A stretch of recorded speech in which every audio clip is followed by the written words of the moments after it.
Hello sir, என்ன கேட்டா நீங்க உங்க ரிட்டையர்மெண்ட் பணத்தை FDல இன்வெஸ்ட்மெண்ட் பண்ணணும்.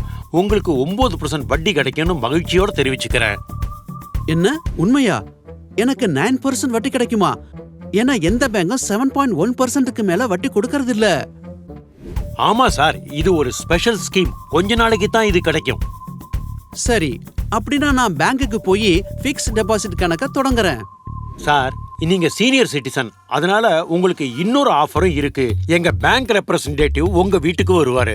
இல்ல, முன்பின் தெரியாதவங்க கிட்ட பணத்தை கொடுக்க மாட்டேன். சார், நீங்க பணமா எல்லாம் கொடுக்க வேண்டாம் சார். நீங்க கிராஸ்டு செக் கொடுக்கணும். அதனால பணத்தை ரொக்கமா எடுக்க முடியாதபடி பண்ணிடுறேன். உங்க பணம் ஃபிக்ஸட் டெபாசிட் கணக்குல மட்டும்தான் சேர்க்கப்படும். எங்களுக்கு 2 சிக்னேச்சர் தேவை. மற்ற விவரங்களை நாங்க ஃபில் பண்ணிக்கிறோம். நான் மிஸ்டர் ராஜு சார்பா வந்திருக்கேன். நான் ராஜு பேர்ல ஃபிக்ஸட் டெபாசிட் ஓபன் பண்ண செக் டெபாசிட் பண்ண வந்திருக்கேன்.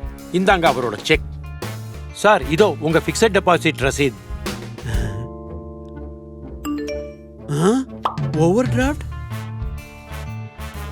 சார், என் ஃபிக்ஸ்ட் டெபாசிட்டுக்கு ஓவர் டிராஃப்ட் காட்டுது. ஆனா நான் அதை எடுக்கலையே. ப்ளீஸ் கொஞ்சம் செக் பண்றீங்களா? சார், இத பாருங்க. நீங்க சைன் பண்ண ஓவர் ஃபார்ம் இருக்கு. உங்ககிட்ட இருக்கிற ஃபிக்ஸ்ட் டெபாசிட் ரசீத் போலி சார். உங்க ரெப்ரசன்டேட்டிவ் ஒரிஜினல் ரசீதை தங்கிட்ட வச்சுக்கிட்டு அதோட அடிப்படையில ஓவர் டிராஃப்ட் எடுத்திருக்காரு. அவர் சாமர்த்தியமா அந்த பணத்தை தன் அக்கௌண்ட்டுக்கு மாத்திட்டாரு. நான் உழைச்சி சம்பாதிச்ச பணம்லாம் போச்சு. முன்பின் தெரியாதவருக்கு கொடுக்கறதுக்கு முன்னாடி விசாரிச்சிருக்கணும். கவனமா இருங்க. FD மீது ஓவர் டிராஃப்ட்ங்கிற பேர்ல நடக்கும் மோசடியை தவறுங்க. செய்யுங்கள். கையெழுத்திடும் முன் எல்லா டாக்குமெண்ட்ஸையும் சரிபார்க்கவும். வங்கி கிளையில் அல்லது தெரிந்த நபரின் உதவியுடன் மட்டுமே இன்டர்நெட் பேங்கிங்கில் பரிவர்த்தனை செய்யவும். செய்யாதீர்கள். முக்கிய ஆவணங்களை அல்லது காசோலைகளை முன்பின் தெரியாத நபர்களிடம் ஒப்படைக்க வேண்டாம்.